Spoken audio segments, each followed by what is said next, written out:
비 오는 저녁, 순자가 예지의 머리를 말려주던 중이었습니다. 예지가 갑자기 몸을 굳히더니 겁먹은 눈으로 천장을 올려다보았습니다. 할머니, 이 집에 저 말고 다른 손녀 있어요. 순자의 심장이 내려앉았고 예지는 떨리는 목소리로 이어 말했습니다. 엄마가 그 언니한테 미안하다고 밤마다 말해요. 오늘 사연 시작하기 전에 구독과 좋아요 부탁드립니다. 70세 김순자 할머니는 혼자 사는 대신 딸 미경의 집에서 일주일씩 지내며 교대로 손녀를 돌보는 생활을 하고 있었습니다. 강릉에서 오래도록 살다 올라온 순자는 서울의 아파트 생활이 낯설지만 외로운 노년보다는 딸과 손녀와 함께 있는 게 낫다고 생각했죠. 혼자 있으면 텔레비전만 보다가 하루가 가는데 이렇게라도 가족들과 함께 있으니 마음이 조금은 따뜻해졌습니다. 강릉의 넓은 마당이 그립긴 했지만 이곳에서 예지의 웃음소리를 듣는 것만으로도 충분했습니다. 순자는 매일 아침 6시면 눈이 떠졌습니다. 평생을 새벽같이 일어나 살아온 몸이라 서울에 와서도 그 습관은 변하지 않았죠. 조용한 새벽, 순자는 부엌으로 가서 밥을 지었습니다. 미경과 예지가 일어나기 전에 식탁을 차리고 된장찌개를 끓이고 김을 구웠습니다.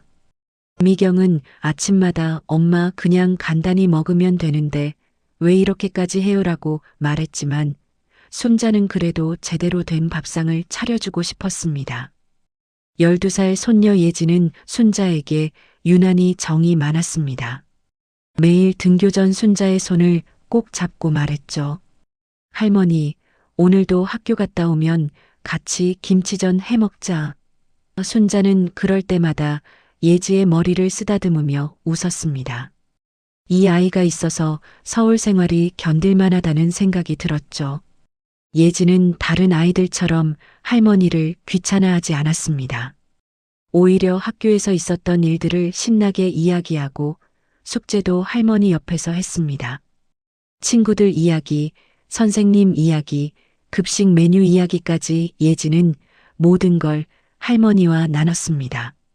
예지는 특히 할머니가 만들어주는 음식을 좋아했습니다. 할머니표 김치전이 세상에서 제일 맛있어요.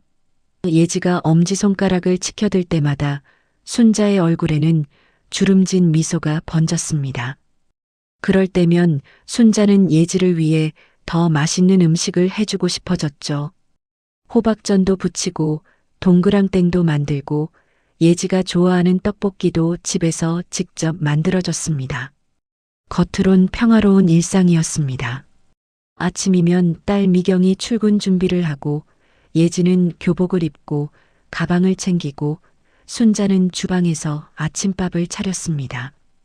저녁이면 세 사람이 식탁에 둘러앉아 밥을 먹고 텔레비전을 보며 시간을 보냈죠. 주말에는 함께 시장에 가서 장을 보기도 했습니다. 평범한 가족의 모습이었습니다. 누가 봐도 행복한 3대 가족처럼 보였죠. 하지만 순자의 눈에는 보였습니다. 며느리와 시어머니 사이에 묘하게 흐르던 긴장감처럼 딸 미경과 자신 사이에도 어딘가 미묘한 거리가 있었습니다. 미경은 예전부터 말수가 적은 편이었지만 요즘 들어 더 조용해진 것 같았습니다. 순자가 말을 걸면 대답은 하지만 시선을 제대로 마주치지 않았죠. 무언가 마음속에 담아둔 것이 있는 것처럼 보였습니다. 특히 밤이 되면 미경의 표정이 더 어두워졌습니다. 예지를 재우고 나면 미경은 혼자 거실 소파에 앉아 멍하니 창밖을 바라보곤 했습니다. 순자가 미경아, 일찍 자야지라고 말해도 미경은 네, 곧 들어갈게요라고만 답했습니다. 하지만 한참이 지나도 미경은 방으로 들어가지 않았죠. 마치 무언가를 곱씹고 있는 것처럼 깊은 생각에 잠긴 채로 밤을 지새우는 것 같았습니다. 순자는 딸이 직장일로 스트레스를 받는다고 생각했습니다. 요즘 세상에 직장 다니는 여자들이 얼마나 힘든지 알고 있었으니까요. 게다가 혼자 아이를 키우며 일까지 해야 하니 그 부담이 얼마나 클까요? 순자는 미경의 남편, 그러니까 예지의 아버지가 일찍 세상을 떠난 것이 늘 마음 아팠습니다. 미경이 홀로 이 무거운 짐을 지고 가야 한다는 게 안타까웠죠. 어느 날 순자는 거실벽에 걸린 사진들을 천천히 둘러보았습니다. 집안 곳곳에 걸린 사진들이 있었죠. 아기 때 예지 사진, 가족여행 사진, 돌잔치 사진들이 액자 속에 담겨 있었습니다. 예지가 자라는 모습을 담은 사진들이 벽을 가득 채우고 있었습니다. 100일 때 한복을 입은 예지, 돌잔치 때 빨간 한복을 입고 돌잡이를 하는 예지, 유치원 입학식 때 새 가방을 맨 예지. 모든 순간이 사진으로 남아 있었습니다. 그런데 유독 예지가 2살쯤 되었을 때의 사진만 통째로 없는 것이 순자의 마음을 찔렀습니다. 순자는 사진들을 하나하나 살펴보았습니다. 예지가 갓난아기일 때 사진, 돌 때 사진, 그 다음엔 바로 3살쯤 보이는 사진으로 건너뛰었습니다. 2살 무렵의 사진이 완전히 빠져 있었죠. 마치 그 시간이 존재하지 않았던 것처럼 말입니다. 그러고 보니 그 시절 사진이 왜 없지? 순자는 잠시 의아함을 느꼈습니다. 보통 부모들은 아이가 어릴 때 사진을 더 많이 찍는 법인데 왜 하필 그 시기만 텅 비어 있는 걸까요? 순자는 미경에게 물어볼까 하다가 그만뒀습니다. 혹시 불편한 기억이라도 있나 싶었죠. 그 시기에 남편이 아팠던 건 아닐까, 아니면 미경 자신이 몸이 안 좋았던 건 아닐까 하는 생각이 들었습니다. 에이, 그냥 정리하다가 없어진 거겠지. 순자는 마음을 접었습니다. 별것 아닐 거라고 괜히 캐묻다가 딸이 불편해할 수도 있다고 생각했습니다. 그래서 더 이상 사진에 대해 신경 쓰지 않기로 했죠. 순자는 다시 부엌으로 돌아가 저녁 준비를 시작했습니다. 하지만 마음 한구석에는 작은 의문이 남아 있었습니다. 순자는 강릉에서 살 때도 종종 서울에 올라와 예지를 돌봐줬는데 그때도 2살 무렵 예지의 모습을 본 기억이 희미했습니다. 미경이 그 시절엔 바빠서 못 올라오게 했던 걸까요? 아니면 다른 이유가 있었던 걸까요? 순자는 고개를 저으며 생각을 떨쳐냈습니다. 나이 들어서 기억력이 나빠진 것뿐이라고 스스로를 다독였습니다. 그러나 이 집에는 순자가 모르는 낡은 그림자 하나가 드리워져 있었습니다. 며칠이 지난 어느 날 비가 내리는 저녁이었습니다. 창밖으로 빗줄기가 굵게 쏟아지고 거실 창문에는 빗방울이 똑똑 떨어지는 소리가 들렸습니다. 순자는 예지가 목욕을 마치고 나오자 수건으로 머리를 말려주고 있었습니다. 예지의 젖은 머리카락에서 샴푸 향기가 났고 순자는 부드럽게 수건으로 물기를 닦아냈습니다. 우리 예지, 머리카락이 정말 많이 자랐네. 할머니가 어렸을 때 미경이 엄마도 이렇게 머리 말려줬는데. 순자가 다정하게 말했습니다. 예지는 할머니의 손길이 좋은지 눈을 감고 가만히 앉아 있었습니다. 빗으로 머리를 빗어주는 할머니의 손길이 예지에게는 세상에서 가장 편안한 것이었죠. 그런데 갑자기 예지가 몸을 굳혔습니다. 마치 무언가 떠오른 듯 아니면 무언가 보이는 듯한 표정이었습니다. 순자는 이상함을 느꼈습니다. 예지야, 왜 그래? 어디 아파? 순자가 물었지만 예지는 대답하지 않았습니다. 그저 천장을 한번 올려다보더니 다시 고개를 숙였습니다. 잠시 침묵이 흘렀습니다. 빗소리만이 창문을 두드렸고 거실의 시계는 똑딱똑딱 소리를 냈습니다. 예지는 할머니에게 살짝 다가왔습니다. 그리고 작은 목소리로 마치 비밀을 털어놓듯이 귓속 말했습니다.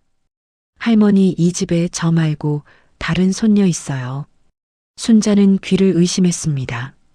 방금 뭐라고 한 걸까요? 잘못 들은 걸까요? 순자는 예지의 어깨를 살짝 잡으며 물었습니다. 뭐라고? 예지는 겁먹은 눈으로 다시 한번 천장을 올려다본 후 말을 이었습니다. 엄마가 그 언니한테 미안하다고 밤마다 말해요. 들은 척하면 안 된다고 했는데. 순자의 심장이 내려앉았습니다. 다른 손녀라니 그게 무슨 말일까요? 순자는 순간 머릿속이 하얘졌습니다. 예지는 외동딸입니다. 미경에게는 예지 하나밖에 없는데 다른 손녀라니요. 순자는 예지의 얼굴을 들여다보았습니다. 아이는 거짓말을 하는 표정이 아니었습니다. 오히려 무서워하고 있었죠. 예지야, 그게 무슨 말이니? 순자의 목소리가 떨렸습니다. 예지는 작게 말했습니다. 저도 잘 모르겠어요. 근데 밤에 엄마 방에서 소리가 나요. 엄마가 누군가한테 계속 미안하다고 하는 소리가 들려요. 그래서 한번 물어봤더니 엄마가 화를 냈어요. 그냥 꿈이었다고 아무것도 듣지 말라고 했어요. 순자는 숨을 깊게 들이쉬었습니다. 미경이 밤마다 누군가에게 미안하다고 말한다니 이게 대체 무슨 일일까요? 순자는 속으로 중얼거렸습니다. 다른 손녀, 그게 무슨 말이야? 설마 무슨 일을 숨기고 있는 거야? 그 말은 오래 묵혀있던 딸 미경의 과거 상처가 건드려지는 듯한 느낌이었습니다. 순자는 예지를 꼭 안아주었습니다. 예지야, 무서웠지? 괜찮아. 할머니가 있으니까 괜찮아. 예지는 할머니 품에 안겨 고개를 끄덕였습니다. 하지만 예지의 작은 몸은 아직도 떨리고 있었습니다. 순자는 예지를 재운 후 거실로 나왔습니다. 미경은 아직 퇴근하지 않았고 집안은 고요했습니다. 순자는 소파에 앉아 깊은 생각에 잠겼습니다. 예지의 말이 계속 머릿속을 맴돌았습니다. 다른 손녀, 미안하다는 말, 밤마다 반복되는 중얼거림. 순자는 문득 며칠 전 봤던 사진들이 떠올랐습니다. 예지가 2살 무렵의 사진이 없던 것, 그 시기의 기억이 희미한 것. 혹시 그때 무슨 일이 있었던 걸까요? 순자는 가슴이 답답해졌습니다. 딸에게 물어봐야 할까요? 아니면 그냥 모른 척해야 할까요? 그때 현관문이 열리는 소리가 들렸습니다. 미경이 퇴근한 것입니다. 엄마 다녀왔어요. 미경의 목소리는 피곤해 보였습니다. 순자는 미경을 바라보았습니다. 딸의 얼굴에는 지친 기색이 역력했습니다. 눈 밑에는 다크서클이 깊게 자리 잡고 있었고 얼굴은 창백했습니다. 미경아, 밥 먹었니? 순자가 물었습니다. 미경은 고개를 끄덕이며 네, 회사에서 먹었어요 라고 답했습니다. 순자는 더 물어보고 싶었지만 참았습니다. 지금 당장 물어봐야 할까요? 아니면 시간을 두고 천천히 알아봐야 할까요? 순자는 고민에 빠졌습니다. 미경은 방으로 들어가며 말했습니다. 엄마, 먼저 쉬세요. 저는 씻고 바로 잘게요. 순자는 그래, 일찍 자렴이라고 대답했습니다. 하지만 순자는 잠들 수 없었습니다. 예지의 말이 계속 귓가에 맴돌았고 미경의 피곤한 얼굴이 눈앞에 어른거렸습니다. 순자는 그날 밤 잘 자는 예지를 바라보며 결심했습니다. 이 아이가 이런 말을 할 정도라면 그냥 넘겨선 안 되겠다고 말입니다. 예지는 평소 상상력이 풍부한 아이가 아니었습니다. 오히려 현실적이고 또래보다 성숙한 편이었죠. 그런 아이가 이런 말을 한다는 건 뭔가 이유가 있다는 뜻입니다. 순자는 예지의 이불을 덮어주며 속삭였습니다. 우리 예지, 무섭지 않게 해줄게. 할머니가 꼭 알아볼게. 예지는 잠결에 뒤척이며 작게 중얼거렸습니다. 언니 순자의 등골에 오한이 흘렀습니다. 예지가 꿈속에서도 그 언니를 보고 있는 걸까요? 순자는 조용히 예지의 방을 나와 자신의 방으로 돌아갔습니다. 하지만 잠은 쉽게 오지 않았습니다. 창밖에서는 여전히 비가 내리고 있었고 빗소리는 순자의 불안한 마음을 더욱 크게 만들었습니다. 순자는 천장을 바라보며 생각했습니다.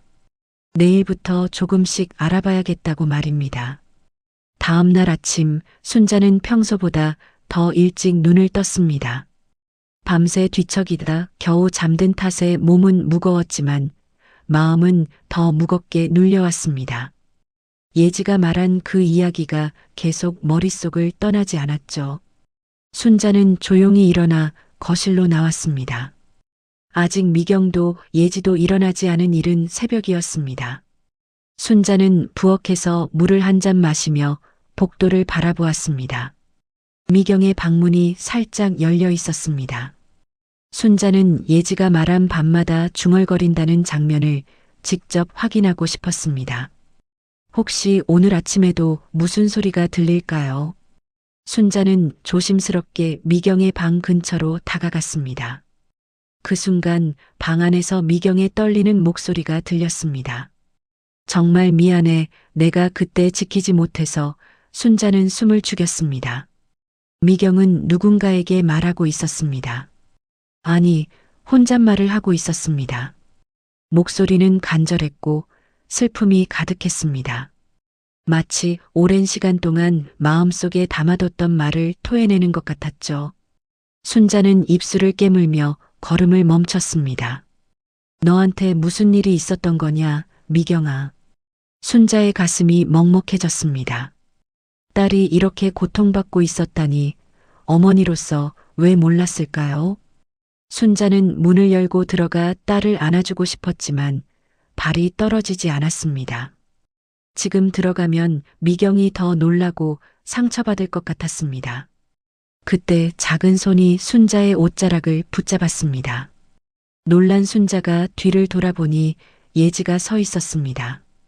예지는 잠옷 차림으로 맨발로 나와 있었고 얼굴에는 걱정이 가득했습니다. 할머니, 엄마 방엔 들어가면 안 돼요. 예지가 작은 목소리로 속삭였습니다. 순자는 예지를 데리고 조용히 거실로 돌아왔습니다. 소파에 앉은 순자는 예지를 무릎에 앉히며 물었습니다. 예지야, 엄마 방에 들어가면 안 된다는 게 무슨 말이니? 예지는 잠시 망설이다가 입을 열었습니다. 엄마가 거기 들어오는 건 딱 한 사람만이래요. 한 사람? 순자가 되묻자 예지는 고개를 끄덕였습니다. 그 언니요. 순자의 등골에 서늘한 기운이 흘렀습니다.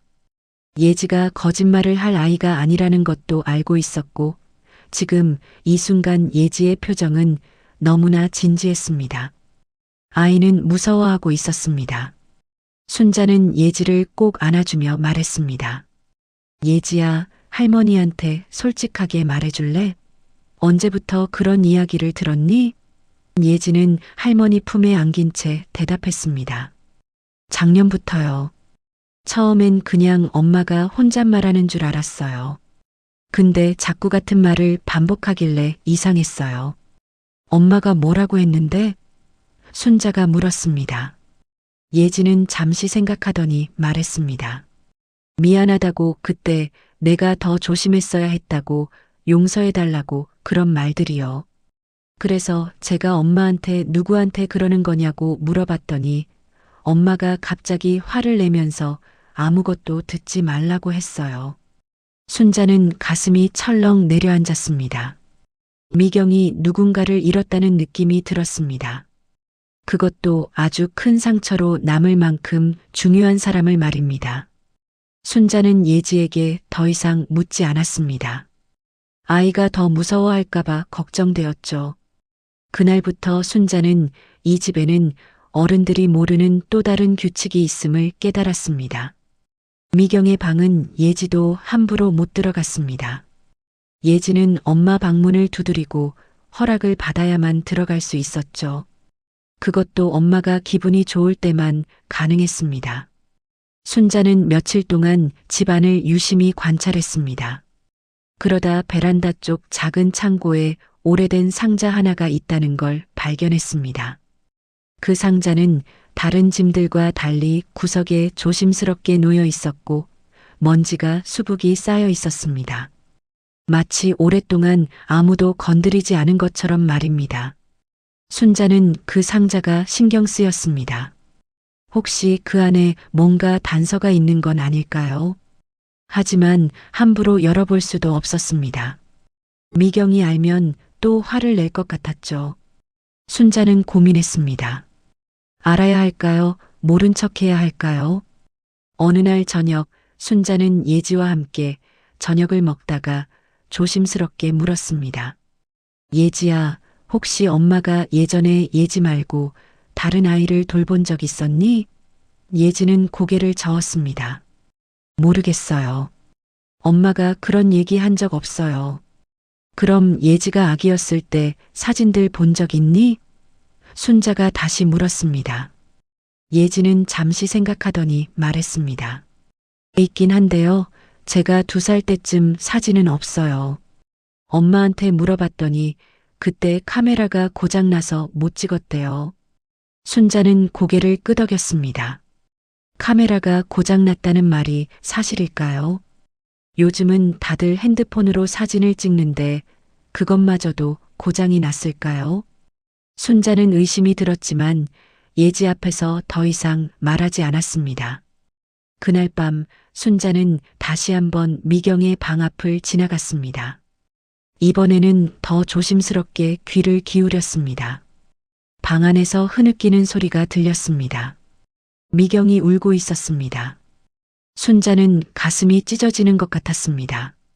딸이 이렇게 매일 밤 혼자 울고 있었다니 말입니다.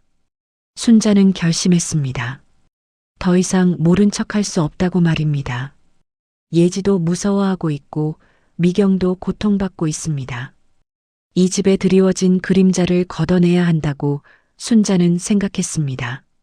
내일부터 본격적으로 알아봐야겠다고 마음먹었습니다. 순자는 자신의 방으로 돌아와 창밖을 바라보았습니다. 서울의 밤하늘에는 별이 거의 보이지 않았습니다. 강릉에서는 별이 그렇게 많이 보였는데 말입니다. 순자는 한숨을 쉬며 중얼거렸습니다. 미경아, 엄마가 꼭 도와줄게. 며칠 후 순자는 용기를 냈습니다. 미경이 출근하고 예지가 학교에 간 오전, 순자는 베란다 창고로 향했습니다. 그 낡은 상자를 더 이상 그냥 둘 수 없었습니다. 뭔가 답이 그 안에 있을 것 같았죠. 순자는 떨리는 손으로 상자를 꺼냈습니다. 상자는 생각보다 무거웠고 먼지가 수북이 쌓여 있었습니다. 순자는 상자를 거실로 옮겨 조심스럽게 뚜껑을 열었습니다. 안에는 오래된 사진들과 작은 물건들이 담겨 있었습니다. 순자는 사진 한 장을 집어들었습니다. 미경이 초등학생일 때 낯선 소녀와 찍은 사진이었습니다. 두 아이는 손을 꼭 잡고 환하게 웃고 있었죠. 순자는 그 소녀를 기억하지 못했습니다. 다음 사진을 보니 역시 그 소녀가 미경과 함께 있었습니다. 놀이터에서 그네를 타는 사진, 학교 운동회에서 달리기 하는 사진, 생일 케이크 앞에서 웃고 있는 사진. 두 소녀는 정말 친했던 것 같았습니다. 마치 자매처럼 붙어 다녔던 것 같았죠. 하지만 순자는 이 아이에 대한 기억이 전혀 없었습니다. 순자는 사진들을 시간 순서대로 늘어놓았습니다. 그런데 이상한 점을 발견했습니다. 어느 순간부터 그 낯선 소녀가 사진에서 사라진 것입니다. 미경이 중학생이 된 이후로는 그 아이가 단 한 장의 사진에도 나오지 않았습니다. 마치 처음부터 존재하지 않았던 것처럼 말입니다. 순자는 상자 안을 더 뒤졌습니다. 그러다 작은 일기장 하나를 발견했습니다. 미경의 어린 시절 일기장이었습니다. 순자는 일기장을 펼쳤습니다. 미경의 어린 글씨체가 보였습니다. 오늘 서진이랑 놀이터에서 놀았다. 서진이는 내 제일 친한 친구다. 우리는 평생 친구로 지낼 거다. 서진. 그 이름이 순자의 가슴을 찔렀습니다. 순자는 다른 페이지를 넘겼습니다. 서진이가 오늘 우리 집에 놀러 왔다. 엄마가 떡볶이를 해주셨다. 서진이가 정말 맛있다고 했다. 순자는 그제야 기억났습니다. 그 아이 서진이라는 아이가 있었습니다. 미경이 어렸을 때 정말 자주 데리고 다녔던 친구였죠. 하지만 그 후로 어떻게 된 걸까요? 왜 갑자기 사라진 걸까요? 순자는 일기장을 더 넘겼습니다. 그러다 한 페이지에서 멈췄습니다. 미경의 글씨가 흐트러져 있었고 눈물 자국이 있었습니다. 서진아, 미안해. 내가 미안해. 다 내 잘못이야. 순자는 숨이 막혔습니다. 무슨 일이 있었던 걸까요? 순자는 손이 떨렸지만 계속 읽어내려갔습니다. 내가 조심했어야 했는데, 내가 지켰어야 했는데, 서진아, 정말 미안해. 그 이후로는 일기가 끊겼습니다. 몇 달 동안 백지였다가 다시 일기가 시작되었을 때는 서진에 대한 이야기가 완전히 사라져 있었습니다. 순자는 미경에게 물어야겠다고 결심했습니다. 더 이상 미룰 수 없었습니다. 이 서진이라는 아이와 지금 예지가 말하는 그 언니가 관련이 있는 것 같았습니다. 순자는 사진들을 다시 상자에 넣으려다가 한 장을 손에 쥐었습니다. 미경과 서진이 손을 꼭 잡고 웃고 있는 사진이었습니다. 그날 저녁 미경이 퇴근했습니다.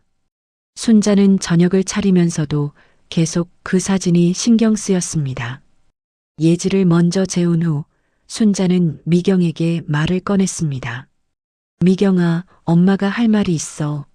미경은 고개를 들어 순자를 바라보았습니다. 무슨 일이에요, 엄마? 순자는 주머니에서 사진을 꺼냈습니다. 이 아이 누구니? 너랑 어렸을 때 많이 붙어 다녔던 것 같은데? 미경의 얼굴이 순식간에 굳었습니다. 웃고 있던 표정이 사라지고 창백해졌습니다. 미경의 손이 떨리기 시작했습니다. 엄마, 그 상자 왜 열었어? 미경의 목소리는 차갑게 식어 있었습니다. 순자는 당황했습니다. 그냥 정리하다 보니 순자가 말을 잇기도 전에 미경이 소리를 질렀습니다. 절대 건드리지 말라고 했잖아. 미경은 며칠째 스트레스를 받은 사람처럼 감정을 폭발시켰습니다. 순자는 처음 보는 딸의 모습에 놀랐습니다. 미경은 평소에 차분하고 조용한 사람이었는데 지금은 완전히 다른 사람 같았습니다. 그때 예지의 방문이 살짝 열렸습니다. 예지는 겁먹은 얼굴로 순자 뒤에 숨었습니다. 순자는 떨리는 손으로 사진을 들어 올리며 말했습니다. 미경아, 이 아이가 혹시 말을 끝내기도 전에 미경은 사진을 낚아채 찢어버렸습니다. 사진이 찢어지는 소리가 거실에 울렸습니다. 순자는 충격을 받았습니다. 미경이 이렇게까지 격하게 반응할 줄 몰랐죠. 잊어. 엄마도 예지도 아무도 몰라야 하는 일이야. 미경의 목소리는 절규에 가까웠습니다. 방에는 찢어진 사진 조각만이 바람처럼 흩어졌습니다. 미경은 바닥에 주저앉아 울기 시작했습니다. 어깨가 격하게 떨렸고 흐느끼는 소리가 집안을 가득 채웠습니다. 순자는 딸을 안아주고 싶었지만 다가갈 수 없었습니다. 미경은 누구도 가까이 오지 못하게 손을 내저었습니다. 제발 제발 그 일은 꺼내지 마요. 미경이 간신히 말했습니다. 순자는 눈물이 났습니다. 딸이 이렇게 고통스러워하는 모습을 보는 게 너무 괴로웠습니다. 예지는 할머니 뒤에서 작게 울고 있었습니다. 순자는 예지를 안아 방으로 데려갔습니다. 괜찮아, 우리 예지. 엄마가 지금 힘든 거야. 곧 괜찮아지실 거야. 순자가 달래자 예지가 물었습니다. 할머니, 그 언니가 엄마의 친구였어요? 순자는 고개를 끄덕였습니다. 그런 것 같구나. 순자는 느꼈습니다. 이 집엔 분명 오래전 사라진 누군가의 이야기가 다시 반복되고 있다고 말입니다. 그날 밤은 집 안 전체가 무겁게 가라앉아 있었습니다. 미경은 자신의 방으로 들어가 문을 걸어 잠갔고 순자는 예지를 재우느라 애를 썼습니다. 예지는 계속 엄마 걱정을 했고 쉽게 잠들지 못했습니다. 할머니, 엄마 괜찮아요? 예지가 몇 번이고 물었고 순자는 그때마다 괜찮아. 엄마는 괜찮으실 거야 라고 대답했습니다. 간신히 예지를 재운 후 순자는 거실로 나왔습니다. 바닥에는 여전히 찢어진 사진 조각들이 흩어져 있었습니다. 순자는 그것들을 하나하나 주워 모았습니다. 찢어진 조각들을 맞춰보니 미경과 서진이 함께 웃고 있는 모습이 희미하게 보였습니다. 순자는 그 조각들을 조심스럽게 봉투에 담았습니다. 순자는 미경의 방문 앞에 섰습니다. 안에서는 아무 소리도 들리지 않았습니다. 순자는 문을 두드렸습니다. 미경아, 엄마야. 문 좀 열어줄래?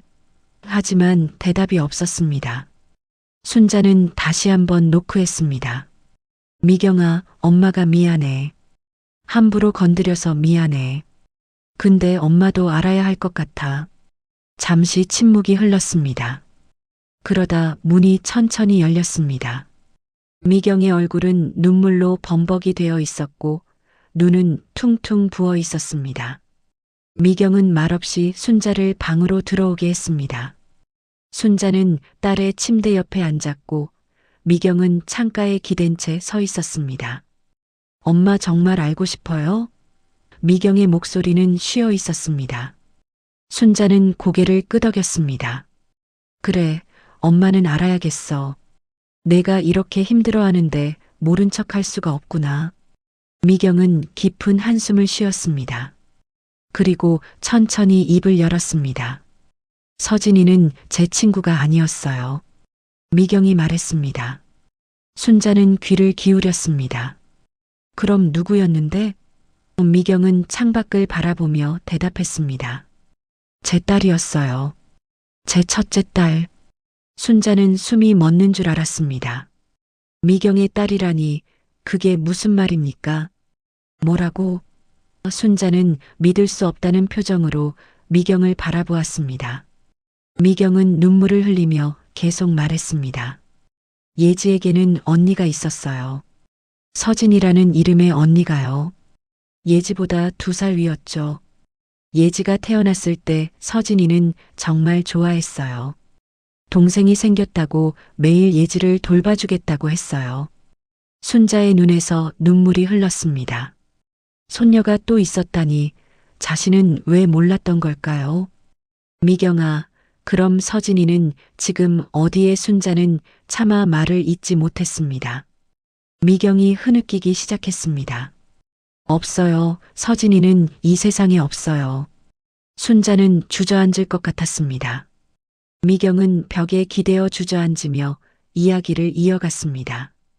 그날 엄마가 강릉에 사러 간 날이었어요. 제가 2아이를 다 봤어요. 예지는 아기였고 서진이는 4살이었죠. 저는 잠깐 예지를 재우느라 정신이 없었어요. 서진이더러 거실에서 놀고 있으라고 했죠. 미경의 목소리는 떨리고 있었습니다. 근데 제가 예지를 재우고 나왔을 때 서진이가 없었어요. 현관문이 열려 있었어요. 서진이가 혼자 나간 거예요. 저는 미친 듯이 찾았어요. 아파트 단지를 다 뒤졌죠. 그러다 주차장에서 서진이를 발견했어요. 순자는 가슴이 찢어지는 것 같았습니다. 미경아, 미경은 고개를 떨구며 울었습니다. 차가 후진하다가 서진이를 못 봤대요. 서진이가 너무 작아서 보이지 않았대요. 제가 잘 봤어야 했는데, 제가 문을 잠갔어야 했는데. 순자는 딸을 끌어안았습니다. 미경아, 내 잘못이 아니야. 내 잘못이 아니야. 하지만 미경은 고개를 저었습니다. 제 잘못이에요. 제가 엄마니까요. 제가 지켜야 했는데 못 지켰어요. 서진이를 잃었어요. 그 후로 미경은 정신적 충격으로 병원에 입원했었다고 했습니다. 몇 달을 정신없이 보냈고 예지조차 제대로 돌보지 못했다고 했습니다. 그래서 예지의 2살 무렵 사진이 없는 거예요. 그 시절이 너무 힘들어서 사진을 찍을 여유가 없었어요. 모든 걸 지우고 싶었어요. 순자는 이제야 모든 게 이해되었습니다. 예지가 2살 때 사진이 없던 이유, 미경이 밤마다 미안하다고 중얼거리던 이유, 집안에 드리워진 슬픔의 그림자. 모든 것이 서진이를 잃은 상처 때문이었습니다. 가족들은 그 일을 절대 말하지 말라고 했어요. 엄마한테도 예지한테도요. 그냥 잊고 살라고 했어요. 그래서 저는 엄마한테도 말 못했어요. 미안해요, 엄마. 제가 손녀를 지키지 못해서 미경은 순자의 품에서 소리내어 울었습니다. 순자도 함께 울었습니다. 미경아, 엄마가 몰라서 미안해. 내가 혼자 그 고통을 짊어지고 있었구나. 엄마가 옆에 있었어야 했는데 2사람은 한참을 그렇게 안고 울었습니다. 오랫동안 억눌렀던 슬픔이 터져나왔습니다. 한참 후 미경이 물었습니다. 엄마, 근데 왜 갑자기 그 상자를 열어본 거예요? 순자는 예지 이야기를 꺼냈습니다. 예지가 이 집에 다른 손녀가 있다고 했어. 밤마다 내가 누군가한테 미안하다고 말하는 걸 들었대. 미경의 얼굴이 창백해졌습니다. 예지가 알고 있었어요? 순자는 고개를 끄덕였습니다. 예지는 몰라. 그냥 언니가 있다는 것만 느끼는 것 같아. 근데 미경아, 이제 예지한테도 말해줘야 하는 거 아닐까? 미경은 두려운 표정을 지었습니다. 예지가 저를 원망하면 어떡해요? 순자는 딸의 손을 꼭 잡았습니다. 예지는 내 딸이야. 이해해 줄 거야. 다음 날 아침 집안의 분위기는 여전히 무거웠습니다. 미경은 밤새 잠을 제대로 자지 못한 얼굴로 부엌에 나왔고 순자는 조용히 아침 준비를 하고 있었습니다. 예지는 평소보다 조용했습니다. 어젯밤 일이 아이에게도 큰 충격이었던 것 같았죠. 3사람은 식탁에 둘러앉았지만 아무도 먼저 말을 꺼내지 못했습니다. 예지가 작은 목소리로 물었습니다. 엄마, 어젯밤에 왜 우셨어요? 미경은 숟가락을 든 손을 멈췄습니다. 순자는 미경을 바라보았습니다. 이제 말해야 할 때라는 눈빛이었습니다. 미경은 깊은 숨을 들이쉬고는 예지를 바라보았습니다. 예지야, 엄마가 할 얘기가 있어. 미경의 목소리는 떨렸지만 단호했습니다. 예지는 고개를 들어 엄마를 바라보았습니다. 순자는 예지의 손을 꼭 잡아주었습니다. 미경은 잠시 말을 고르다가 입을 열었습니다. 예지에게는 언니가 있었어. 예지의 눈이 커졌습니다. 진짜요? 제가 맞게 들은 거예요? 미경은 고개를 끄덕였습니다. 그래, 내가 맞게 들었어. 서진이라는 이름의 언니가 있었어. 예지보다 2살 위였지. 예지가 아기였을 때 서진이는 너를 정말 많이 사랑했어. 예지는 혼란스러워했습니다. 그럼 지금 언니는 어디 있어요? 미경의 눈에서 눈물이 흘렀습니다. 언니는 하늘나라에 있어. 예지가 2살 때 사고가 있었어. 엄마가 언니를 지키지 못했어. 예지는 엄마의 얼굴을 가만히 바라보았습니다. 엄마 잘못이에요? 예지가 물었습니다. 미경은 눈물을 닦으며 대답했습니다. 엄마가 더 조심했어야 했는데 그때 예지가 자리에서 일어나 엄마에게 달려갔습니다. 작은 팔로 엄마를 꼭 껴안으며 말했습니다. 엄마 잘못 아니에요. 엄마가 일부러 그런 거 아니잖아요. 미경은 예지를 안고 울었습니다. 예지야 미안해. 예지는 엄마의 등을 토닥이며 말했습니다. 엄마, 울지 마세요. 저는 엄마 원망 안 해요. 그리고 언니도 엄마 원망 안 할 것 같아요. 순자는 그 모습을 보며 눈물을 닦았습니다. 예지는 정말 착한 아이였습니다. 한참 후 3사람은 다시 식탁에 앉았습니다. 예지가 물었습니다. 엄마, 언니는 어떤 아이였어요? 미경은 조금씩 미소를 지으며 이야기하기 시작했습니다. 서진이는 정말 밝은 아이였어. 노래 부르는 걸 좋아했고 그림 그리는 것도 좋아했지. 그리고 동생인 예지를 너무 사랑했어. 언니가 저를 어떻게 대해줬어요? 예지가 눈을 반짝이며 물었습니다. 미경은 추억을 떠올리며 말했습니다. 예지가 울면 서진이가 달래주려고 노래를 불러줬어. 서툰 목소리로 자장가를 불렀지. 그러면 신기하게도 예지가 울음을 그쳤어. 서진이는 그걸 자랑스러워했어. 순자도 함께 이야기를 나눴습니다. 서진이 얘기를 들으니까 보고 싶구나. 할머니가 그 아이를 봤어야 했는데 미경이 말했습니다. 엄마도 몰랐던 게 제 잘못이에요. 제가 말을 못했으니까요. 그때 너무 힘들어서 모든 걸 숨기고 싶었어요. 예지는 잠시 생각하더니 물었습니다. 그럼 밤에 제가 들었던 목소리는 진짜 언니였어요? 미경은 당황했습니다. 내가 뭘 들었는데? 예지는 조심스럽게 대답했습니다. 가끔 밤에 누가 저한테 말을 거는 것 같았어요. 다정한 목소리로 괜찮다고, 엄마를 용서해 주라고. 미경은 숨이 막혔습니다. 예지야, 그게 정말이야? 예지는 고개를 끄덕였습니다. 처음엔 꿈인 줄 알았어요. 근데 자꾸 그런 꿈을 꾸니까 이상했어요. 그래서 할머니한테 말씀드린 거예요. 순자는 예지의 머리를 쓰다듬었습니다. 그래서 겁났구나, 우리 예지. 미경은 복잡한 표정을 지었습니다. 서진이가 정말 나타난 걸까? 순자는 조용히 말했습니다. 아마도 서진이가 너희를 걱정하는 것 같아. 엄마가 너무 자책하고 예지가 혼란스러워하니까 말이야. 예지가 말했습니다.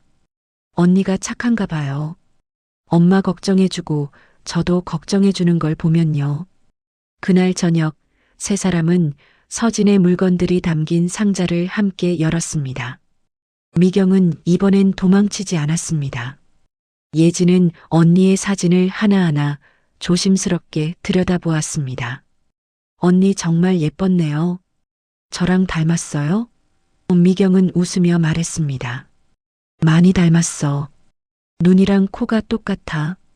예지는 서진이 그렸던 그림도 보았습니다. 가족 그림이었습니다. 엄마, 아빠, 그리고 작은 아기. 이게 접니까? 예지가 물었습니다. 미경은 고개를 끄덕였습니다. 그래, 내가 태어났을 때 서진이가 그린 거야. 서진이는 동생이 생긴 게 정말 기뻤어. 예지는 그림을 가슴에 안았습니다. 순자가 말했습니다. 이제 우리 서진이 이야기를 자주 하자. 숨기지 말고 기억하면서 살자. 미경은 눈물을 닦으며 고개를 끄덕였습니다. 네, 엄마. 이제 더 이상 도망치지 않을게요. 서진이를 제대로 기억하고 예지한테도 언니 이야기를 많이 해줄게요. 예지가 말했습니다. 엄마, 언니한테 말하고 싶어요. 제가 언니를 기억할게요. 그리고 엄마를 미워하지 말라고 전하고 싶어요. 미경은 예지를 꼭 안았습니다. 고마워, 예지야. 내가 있어서 엄마가 다시 용기를 낼 수 있어. 그날 밤 예지가 잠들기 전에 말했습니다. 할머니, 오늘은 무섭지 않아요. 언니가 나쁜 사람이 아니라는 걸 알았으니까요. 순자는 예지를 토닥이며 말했습니다. 그래, 서진이는 너희를 지켜주는 천사 같은 존재야. 예지는 편안한 얼굴로 잠들었습니다. 순자는 거실로 나와 창밖을 바라보았습니다. 오늘은 별이 조금 보이는 것 같았습니다. 순자는 중얼거렸습니다. 서진아, 할머니가 이제야 너를 알게 됐구나. 미안하고 고맙다. 며칠이 지나고 집안의 분위기는 조금씩 달라지기 시작했습니다. 미경은 예전처럼 방문을 걸어 잠그지 않았고 예지와 함께 서진의 이야기를 나누는 시간이 늘어났습니다. 순자는 그런 모녀를 바라보며 마음이 조금씩 놓였습니다. 하지만 여전히 미경의 얼굴에는 깊은 죄책감이 남아 있었습니다. 어느 날 아침 순자는 미경에게 제안했습니다. 미경아, 우리 강릉에 다녀오는 게 어떨까? 미경은 고개를 들었습니다. 강릉요? 순자는 고개를 끄덕였습니다. 서진이를 만나러 가자. 제대로 인사하고 우리 마음을 전하자. 미경은 잠시 망설이다가 고개를 끄덕였습니다. 그날 저녁 세 사람은 강릉행 기차표를 예매했습니다. 예지는 처음으로 언니를 만나러 간다는 생각에 떨렸습니다. 할머니, 언니가 저를 반가워할까요? 순자는 예지의 손을 잡으며 말했습니다. 당연하지. 서진이가 얼마나 널 사랑했는데. 분명 기뻐할 거야. 예지는 안심한 표정을 지었습니다. 주말이 되어 세 사람은 강릉으로 향했습니다. 기차 안에서 미경은 창밖을 바라보며 깊은 생각에 잠겼습니다. 순자는 딸의 손을 꼭 잡아주었습니다. 괜찮아. 엄마가 옆에 있어. 미경은 작게 웃으며 고개를 끄덕였습니다. 예지는 가방에서 언니를 위해 준비한 그림을 꺼내 보았습니다. 서진과 자신이 손을 잡고 있는 그림이었습니다. 강릉에 도착한 세 사람은 택시를 타고 묘지로 향했습니다. 바다에서 불어오는 바람이 차가웠지만 상쾌했습니다. 순자는 강릉의 공기를 마시며 생각했습니다. 서진이도 이 바람을 좋아했을까요? 택시는 한적한 언덕 위 묘지에 도착했습니다. 미경은 차에서 내리자마자 발걸음이 무거워졌습니다. 순자가 딸의 등을 떠밀었습니다. 가자, 미경아. 이제 도망치지 말자. 미경은 깊은 숨을 들이쉬고 걸음을 옮겼습니다. 예지는 엄마의 손을 꼭 잡고 함께 걸었습니다. 세 사람은 작은 묘 앞에 섰습니다. 묘비에는 사랑하는 딸 서진이라고 적혀 있었습니다. 미경은 그 자리에 무릎을 꿇었습니다. 손이 떨렸고 눈물이 쏟아졌습니다. 서진아 엄마야, 엄마가 왔어. 미경의 목소리는 흐느낌으로 끊겼습니다. 순자도 함께 무릎을 꿇었습니다. 서진아, 할머니야. 이제야 너를 보러 왔구나. 미안하다, 우리 손녀야. 예지는 가방에서 그림을 꺼내 묘 앞에 놓았습니다. 언니, 저예요. 예지예요. 언니가 저를 많이 사랑해줬다고 엄마가 말해줬어요. 저도 언니 사랑해요. 예지의 목소리는 떨렸지만 또렷했습니다.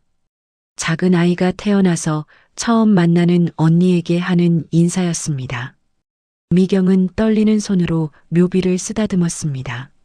서진아, 엄마가 정말 미안해. 그날 내가 더 조심했어야 했는데 너를 지키지 못했어. 엄마가 내 엄마 자격이 없는 것 같아서 너를 마주할 용기가 없었어. 미경의 눈물이 땅에 떨어졌습니다. 그런데 서진아, 이제 엄마가 용기를 냈어. 예지 때문이야. 예지가 엄마를 용서해줬어. 그리고 엄마한테 다시 일어날 힘을 줬어. 그래서 이제 엄마는 너를 제대로 기억하려고 해. 숨기지 않고 내 이름을 부르면서 살려고 해. 미경의 말에는 결연함이 담겨 있었습니다. 순자가 말을 이었습니다. 서진아, 할머니가 늦게 알아서 미안하다. 내 엄마가 얼마나 힘들었을지 할머니가 옆에 있었어야 했는데 말이야. 이제라도 알게 돼서 너를 기억할 수 있게 돼서 다행이야. 할머니가 내 이야기 많이 들을게. 그리고 예지한테도 많이 들려줄게. 예지는 묘 앞에 앉아 조용히 말했습니다. 언니, 엄마가 밤마다 우는 거 알아요. 엄마가 언니를 그리워하고 미안해하는 거 알아요.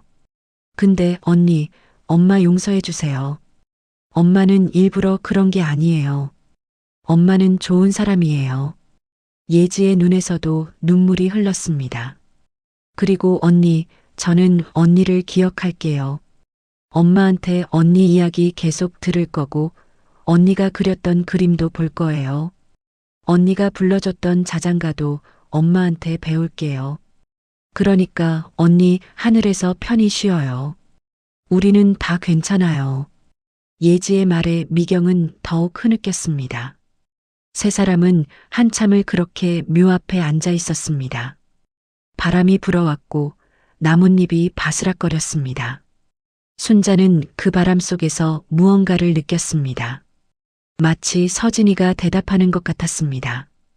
괜찮다고, 용서한다고, 사랑한다고 말하는 것 같았습니다. 미경이 묘비에 이마를 대고 속삭였습니다. 서진아, 엄마 이제 너를 제대로 보내줄게. 내가 편히 쉴 수 있도록 엄마가 이제 놓아줄게. 그리고 예지를 잘 키울게. 내가 사랑했던 동생을 엄마가 꼭 지킬게. 약속해. 미경은 묘비에 키스했습니다. 순자는 미경을 일으켜 세웠습니다. 이제 가자, 미경아. 서진이도 이제 편히 쉴 수 있을 거야. 미경은 고개를 끄덕였습니다. 예지는 묘를 향해 손을 흔들었습니다. 언니, 안녕. 또 올게요. 세 사람은 천천히 묘지를 내려왔습니다. 언덕 아래에서 미경이 말했습니다. 엄마, 예지야, 고마워. 너희가 없었으면 엄마는 평생 이렇게 못 왔을 거야. 순자는 딸을 안았습니다. 이제 괜찮아. 우리 함께 이겨낸 거야. 예지도 엄마를 안으며 말했습니다. 엄마, 이제 웃어요. 언니도 엄마가 웃는 거 보고 싶을 거예요. 미경은 눈물을 닦고 웃었습니다. 오랜만에 진심으로 웃는 얼굴이었습니다. 세 사람은 손을 잡고 바다로 향했습니다. 강릉의 바다는 푸르게 일렁이고 있었고 햇살이 부서지고 있었습니다. 강릉의 바닷가에 도착한 세 사람은 모래사장에 앉아 파도 소리를 들었습니다. 예지는 신발을 벗고 파도가 밀려오는 곳까지 달려갔습니다. 할머니, 엄마, 바다 너무 예뻐요. 예지의 밝은 목소리가 바람에 실려왔습니다. 순자는 그 모습을 보며 미소 지었습니다. 아이는 역시 밝게 자라야 한다고 생각했습니다. 미경은 바다를 바라보며 깊은 숨을 들이쉬었습니다. 엄마, 마음이 조금 가벼워진 것 같아요. 순자는 딸의 어깨에 손을 올렸습니다. 그래, 이제 조금씩 나아질 거야. 시간이 걸리겠지만 우리 함께니까 괜찮아. 미경은 엄마의 손을 꼭 잡았습니다. 네, 엄마. 이제는 혼자가 아니니까요. 예지가 조개 껍데기를 주우며 돌아왔습니다. 엄마, 이거 예쁘죠? 언니한테 드릴까요? 미경은 조개 껍데기를 받아들며 말했습니다. 그래, 다음에 올 때 가져다 놓자. 서진이도 좋아할 거야. 예지는 환하게 웃었습니다.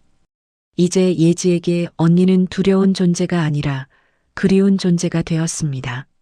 세 사람은 바닷가 근처 작은 식당에 들어가 밥을 먹었습니다. 강릉의 음식은 역시 맛있었습니다. 순자가 말했습니다. 우리 서진이도 이런 음식 좋아했을까? 미경은 고개를 끄덕이며 말했습니다. 서진이는 생선 구이를 정말 좋아했어요. 특히 고등어요. 밥 먹을 때마다 고등어 달라고 했죠. 예지가 눈을 반짝이며 물었습니다. 엄마, 언니 이야기 더 해주세요. 미경은 이제 자연스럽게 서진의 이야기를 꺼낼 수 있었습니다. 서진이는 노래 부르는 걸 정말 좋아했어. 목소리는 약간 삑삑거렸지만 그게 또 귀여웠어. 동요를 부르면서 춤도 췄지. 예지도 그 모습을 보고 웃곤 했어. 저도 언니 목소리 듣고 싶어요. 예지가 말했습니다. 미경은 잠시 생각하더니 말했습니다. 집에 가면 서진이가 노래 부르는 영상이 있을 거야. 오래된 영상인데 찾아볼게.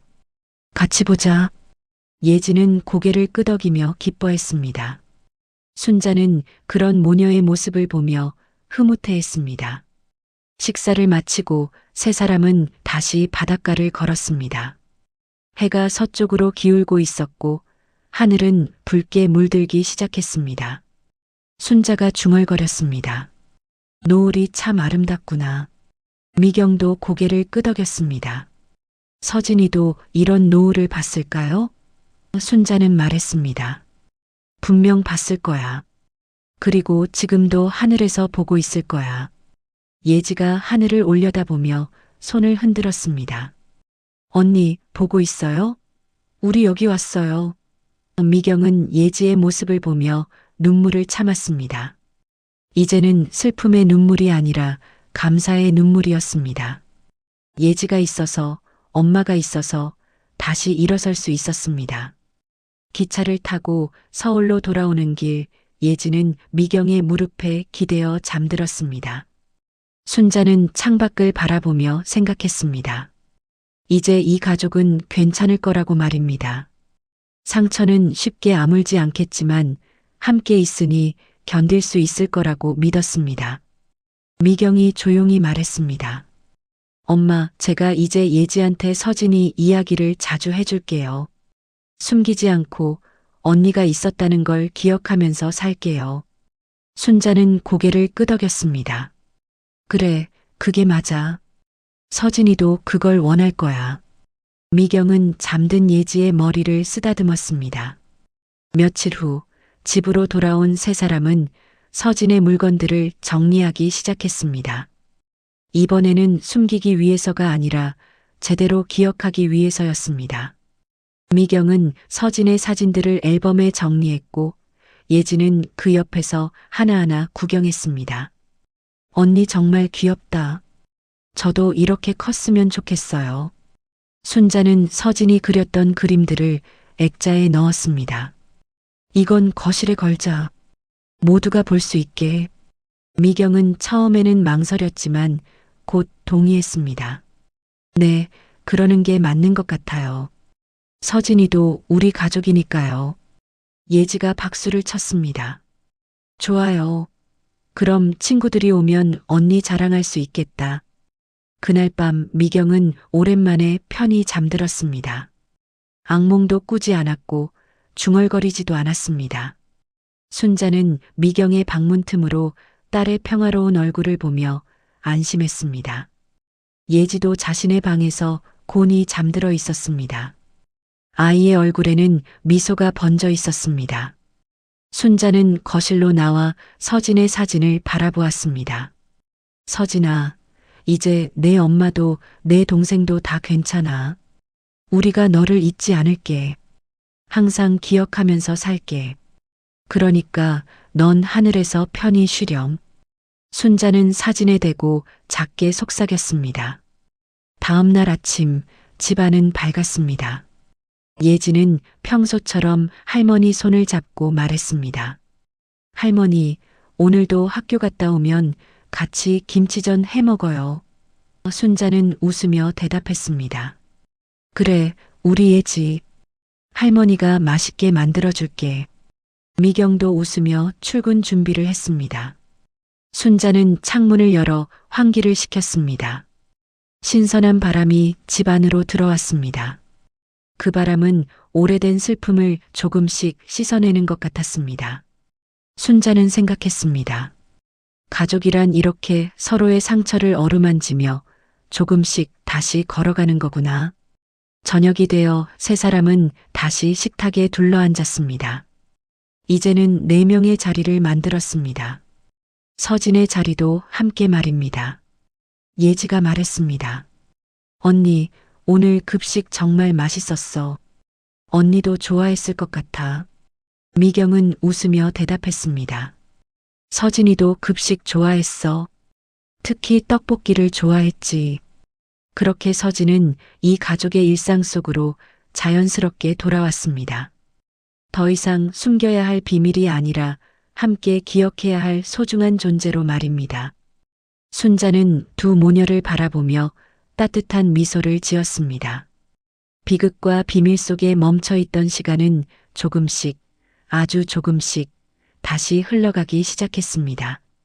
밤하늘에는 별이 반짝이고 있었습니다. 순자는 창밖을 보며 중얼거렸습니다. 서진아, 우리 모두 잘 살게. 너도 편히 쉬렴. 그날 밤 세 사람은 모두 편안한 잠에 빠져들었습니다. 집안에는 더 이상 무거운 침묵이 아니라 따뜻한 평화가 자리 잡았습니다. 오늘 사연 어떠셨나요? 오늘 사연 들어주셔서 감사합니다. 구독과 좋아요 부탁드리며 다음에 더 좋은 사연으로 찾아뵙겠습니다. 지금까지 실버사연극장이었습니다.